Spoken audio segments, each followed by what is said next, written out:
எல்லாருக்கும் வணக்கங்க. இன்னைக்கு நம்ம ஈரோடு அம்மாச்சி சமையல் கிச்சன்ல என்ன பண்ண போறோம் அப்படின்னு பாத்தீங்கன்னா, இன்னைக்கு வந்து விநாயகர் சதுர்த்தி அப்படிங்கிறதுனால எல்லாருக்கும் என்னுடைய வாழ்த்துக்களை நான் முதல்ல சொல்லிடுறேன்.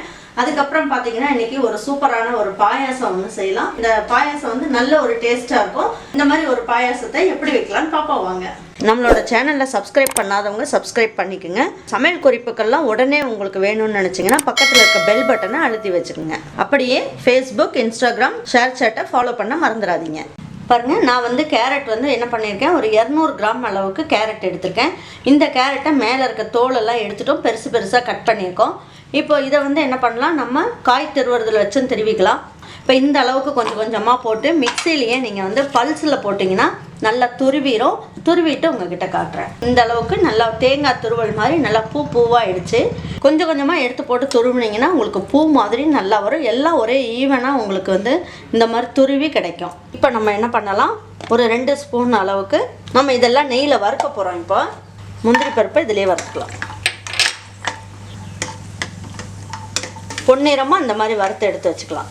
இப்போ நம்ம ஊற்றின நெய்லேயே நம்ம முந்திரி பருப்பை வறுத்து எடுத்துட்டோம். இப்போ இதுலேயே இந்த நெய் வந்து இதில் நெய் நிறைய இருக்குது அப்படிங்கிறதுனால நம்ம என்ன பண்ணலாம், 1 ஸ்பூன் அளவுக்கு நெய்யை இந்த கேரட்டில் ஊற்றி வச்சுக்கலாம்.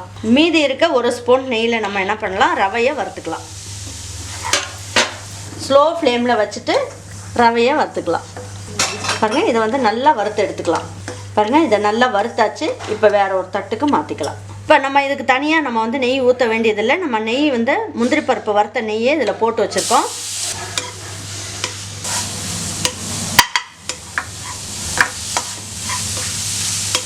இந்த பச்சை வாசம் போக நல்லா வறுத்துக்கணும். இந்த மாதிரி பாருங்கள், இதை நல்லா வறுத்தாச்சு. இப்போ ஒரு தட்டுக்கு மாற்றிக்கலாம். இதில் 1 லிட்டர் அளவுக்கு நான் கெட்டி பால், ஆரஞ்சு கலர் பேக்கெட் இருக்கும் இல்லைங்களா, அந்த பால் வாங்கிட்டு வந்து வச்சுருக்கேன். இந்த பாலை இதில் ஊற்றிடலாம்.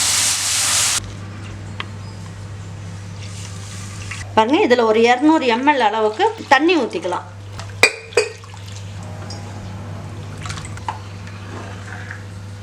பாருங்கள், நம்ம வந்து ரவையை வறுத்து எடுத்து வச்சுருக்கோம் இல்லைங்களா, இந்த ரவையை என்ன பண்ணலாம், இந்த கொதிக்கிற பாலில் போட்டுடலாம்.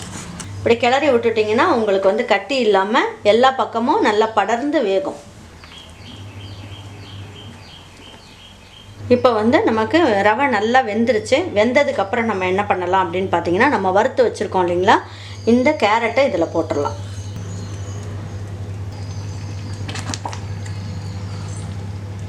இப்போ எல்லாம் ஒன்றா சேர்ந்து ஒரு 2 நிமிஷம் அளவுக்கு கொதிக்கட்டும். இந்த மில்க் மெய்ட் இருக்குது இல்லைங்களா, அதில் ஒரு 2 ஸ்பூன் அளவுக்கு நம்ம இதில் ஊற்றிக்கலாம். 25 கிராம் அளவுக்கு சர்க்கரை போட்டுக்கலாம். ஏன்னா நம்ம மில்க் மெய்ட்லாம் போட்டிருக்கோம் அப்படிங்கிறதுனால நமக்கு இந்த அளவுக்கு சர்க்கரையே கரெக்டாக இருக்கும்.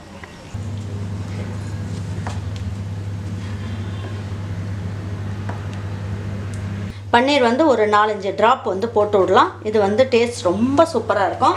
அப்படி இல்லை அப்படின்னா நீங்கள் என்ன பண்ணலாம், இந்த மாதிரி நமக்கு வந்து பன்னீர் ரோஸ் கிடைச்சாலும் நம்ம என்ன பண்ணலாம் அப்படின்னு பார்த்தீங்கன்னா, அது வந்து நம்ம வீட்டில் இருந்ததுன்னா, இல்லைன்னா கடையில் இருந்தாலும் வாங்கிட்டு வந்து நல்லா தண்ணியில் அலசிட்டு நல்லா உதறிட்டு இந்த மாதிரி வெயிலே காய வச்சு எடுத்து வச்சுக்கிட்டோம் அப்படின்னா நம்ம போட்டுக்கலாம். இது வந்து நாட்டு ரோஸ் தான். இப்போ என்கிட்ட நாட்டு ரோஸ் தான் கிடச்சிது. அதனால் நான் எங்கள் வீட்லேயே பூக்குது. அதனால் நான் என்ன பண்ணுவேன், இந்த மாதிரி பாட்டிலில் பாருங்கள் காய வச்சு இந்த மாதிரி பாட்டிலில் போட்டு வச்சுக்குவேன். நான் போட்டு வச்சிட்டேன்னா இந்த மாதிரி ஸ்வீட்லாம் செய்யும் போது இந்த மாதிரி ஒவ்வொரு ஸ்பூன் அளவுக்கு எடுத்து போட்டுக்கலாம். டேஸ்ட் வந்து ரொம்ப நல்லாயிருக்கும். அதுக்கப்புறம் பாருங்கள், நம்ம வறுத்து எடுத்து வச்சுருக்க முந்திரி பருப்பையும் போட்டுடலாம். ஏலக்காய் இருக்குது இல்லைங்களா, அது வந்து ஒரு 4 எடுத்து சும்மா தூள் பண்ணி இப்படி எடுத்து வச்சுருக்கேன். இதையும் போட்டுக்குவோம். இப்போ பாருங்கள், சூப்பரான நமக்கு பாயாசம் ரொம்ப அருமையாக கிடச்சிருச்சு. ஸ்டவ் ஆஃப் பண்ணிடுவோம்.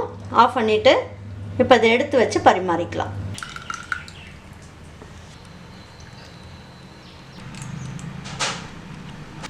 பாருங்கள், பசங்களுக்கெல்லாம் இந்த மாதிரி ஒரு கேரட்டும் ரவையும் போட்டு நல்லா மில்க் மேடு பால்லாம் போட்டு நல்ல ஒரு பாயாசம் சூப்பராக செஞ்சு கொடுக்கலாம். ரொம்ப அருமையாக இருக்கும். எல்லாருமே நல்லா ருசித்து சாப்பிடுவாங்க. கண்டிப்பாக இந்த ஒரு விநாயகர் சதுர்த்திக்கு நீங்கள் வந்து இந்த மாதிரி ஒரு பால் பாயாசம், அதாவது கேரட்டும் ரவையும் சேர்த்து நம்ம ஒரு பாயாசம் செஞ்சுருக்கோம். இதை செஞ்சு பசங்களுக்கெல்லாம் செஞ்சு கொடுங்க.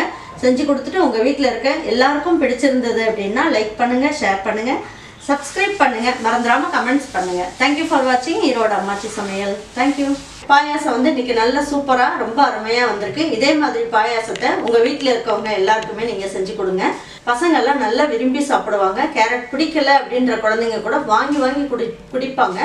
அந்த அளவுக்கு இந்த பாயாசம் வந்து நல்ல டேஸ்ட்டாக சூப்பராக இருக்கும். கண்டிப்பாக இந்த பாயாசத்தை உங்கள் வீட்டில் எல்லாருக்குமே இந்த விநாயகர் சதுர்த்திக்கு நீங்கள் எல்லாருக்கும் செஞ்சு கொடுங்க. செஞ்சு கொடுத்துட்டு அவங்களுக்கும் உங்களுக்கும் பிடிச்சிருந்தது அப்படின்னா லைக் பண்ணுங்கள், ஷேர் பண்ணுங்கள், சப்ஸ்கிரைப் பண்ணுங்கள், மறந்துடாமல் கமெண்ட்ஸ் பண்ணுங்கள். தேங்க்யூ ஃபார் வாட்சிங் ஈரோடு அம்மாச்சி சமையல். தேங்க்யூ.